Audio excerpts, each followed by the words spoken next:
सत्र 2023-24 SSC class 9 के लिए रजिस्ट्रेशन प्रोसीजर कंप्लीट हो चुका है। 13 जनवरी तक आप फॉर्म भर सकते थे।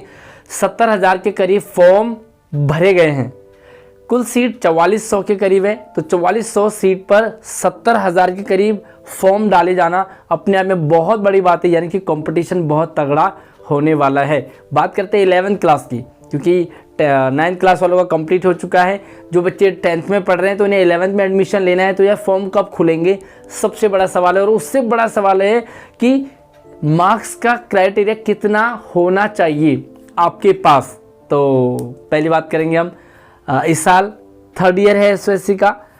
फर्स्ट टाइम जब एसएससी के फॉर्म निकले थे आज से 2 साल पहले, तब क्लास 8th और 10th वाले बच्चों के लिए क्राइटेरिया था मार्क्स का।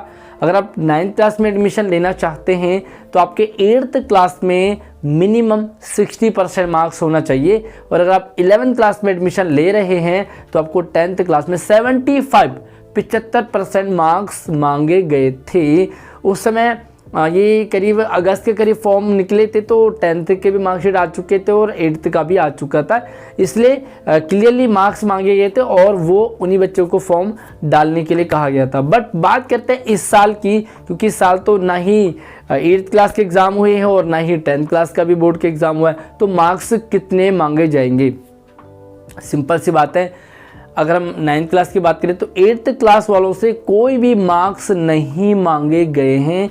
इसका मतलब गुड न्यूज़ है 11th क्लास वालों के लिए। जब 9th क्लास वालों के लिए मार्क्स कुछ भी नहीं मांगे गए हैं, तो 11th क्लास वालों के लिए शायद न मांगे। लेकिन आपको ध्यान रखना है, क्योंकि 11th क्लास में जब आप एडमिशन लेते हैं तो वहाँ पर जब आप साइंस लेते हैं, कॉमर्स लेते हैं, विद मैथ लेते हैं, तो वहाँ पर मार्क्स का क्राइटेरिया ज़रूरी होता है। और अगर आप उस लेवल को पार करते तभी आप साइंस ले पाते हैं, तभी आप विद मैथ कॉमर्स वगैरह ले पाते हैं। तो यहाँ पर भी आपके लिए 11th क्लास के लिए मार्क्स का क्राइटेरिया होने वाला है। चूँकि 75% फर्स्ट टाइम था, तो इस बार आपको 60% के आसपास में, क्योंकि साइंस आपको लेना होगा, पीसीबी और पीसीएम है। आर्म फोर्स के लिए थोड़ा सा रिलैक्सेशन हो सकता है, बस साइंस के लिए आपको मार्क्स का क्राइटेरिया रखा ही रखा जाएगा। तो आप एटलीस्ट अपने माइंड में रखें कि भैया दिल्ली के स्टूडेंट होना चाहिए, पहला क्राइटेरिया, और सबसे वैलिड आईडी प्रूफ आपके पास दिल्ली का होना चाहिए।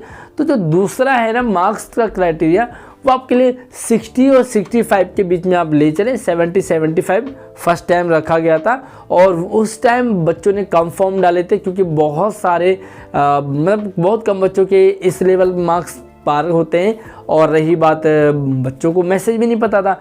बट इस साल अभी 60 और 65 के बीच में आप मार्क्स को माइंडसेट करके रखें कि वो भी मांगे जाएंगे 9 के, क्योंकि 10 का तो भी रिजल्ट आया ही नहीं है, तो 9th के मार्क्स मांगे जा सकते हैं। बट वो भी श्योर नहीं है कि आपके मार्क्स मांगे ही जाएंगे, क्योंकि 9th क्लास वालों के लिए मार्क्स नहीं मांगे तो ऑब्वियसली आपके लिए भी रिलैक्सेशन हो सकता है। तो जल्दी ही फॉर्म निकलने वाले हैं।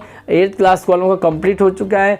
अभी 11th क्लास वालों के लिए सारा क्राइटेरिया सेट कर रहे हैं कि क्या क्या क्राइटेरिया होना चाहिए, कौन कौन से डोमेन के फॉर्म निकाले जाने चाहिए, बाकी कितने बच्चे वेट कर रहे हैं, और आप क्या लेना चाहते हैं। आप स्टेम लेना चाहते हैं, पीसीबी लेना चाहते हैं, पीसीएम लेना चाहते हैं, या आर्म फोर्स प्रिपरेटरी स्कूल लेना चाहते हैं 11th क्लास के लिए, तो यार मुझे कमेंट सेक्शन में ज़रूर अपना ओपिनियन ज़रूर दे। बाकी जल्दी ही फॉर्म निकलेंगे, ये मान के चलिए आपकी 5-7 दिन और वेट कीजिए, और ये फॉर्म आपके 25 तारीख के बीच में से पहले निकल जाएंगे। यार बाकी देखो जल्दी निकल जाने चाहिए, थोड़ा सा वेट करवा रहे हैं, क्योंकि सब्र का फल कहते हैं ना मीठा होता है, तो शायद उसी सब्र का इंतज़ार हो रहा है। बाकी वीडियो लाइक कर लो, चैनल को सब्सक्राइब कर लेना, क्योंकि यहाँ पर आपको सारी अपडेट जैसे ये फॉर्म निकलेगा आपको अपडेट आ जाएगा। तो चैनल को सब्सक्राइब अभी करके रखो, ऑल नोटिफिकेशन ऑन के साथ, ताकि आप अपडेटेड रहें और आपसे अपडेट मिस ना हो। जय हिंद।